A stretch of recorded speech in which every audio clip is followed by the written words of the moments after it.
Hello everyone, meron tayong interviewin ngayon. Isa dating kasama sa church, which is magbibigay siya ng inspiration. Or tanungin natin siya kung paano siya napunta dito sa Hong Kong. So, are you ready, sis? Yes, I'm ready. Okay, so pwede ka bang magpakilala at Yes, mga sister, Sa ating hello. Hello sa ating mga viewers. Hello out there. Habang naglalakad tayo, yun nga, mga random question na sabi ng aking beloved sister. yes? So, ang question is kung paano ako at bakit ako napunta dito sa Hong Kong. Yes. Wala lang, gusto ko lang. Kita natin yung view dito. Saling nyo lang kami. Wala lang. The answer is kung bakit ako napunta dito sa Hong Kong is wala lang. Gusto ko lang. Gusto ko magtrabaho.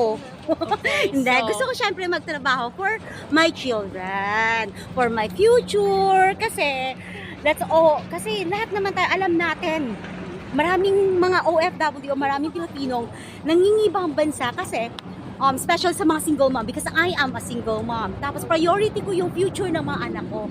Eh kung sa Pilipinas lang ako, hindi ko kikitain yung kinikita doon sa Pilipinas sa kinikita ko dito sa Hong Kong. okay, so Because of a love.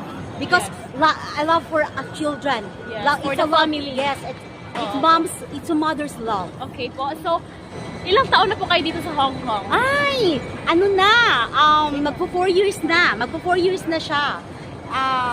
Yung una, hindi madali ang pagpunta ko dito sa Hong Kong. I mean, yung una pala, nung first time ko dito sa Hong Kong, 16 months lang ako sa employer ko. Na-terminate ako. Oh, Kasi, diba? yes, kasi may mga amo kasi na even you give your best, sa tingin mo yung ano, kasi syempre pag baguhan ka kasi dito talagang mangingeme ka eh.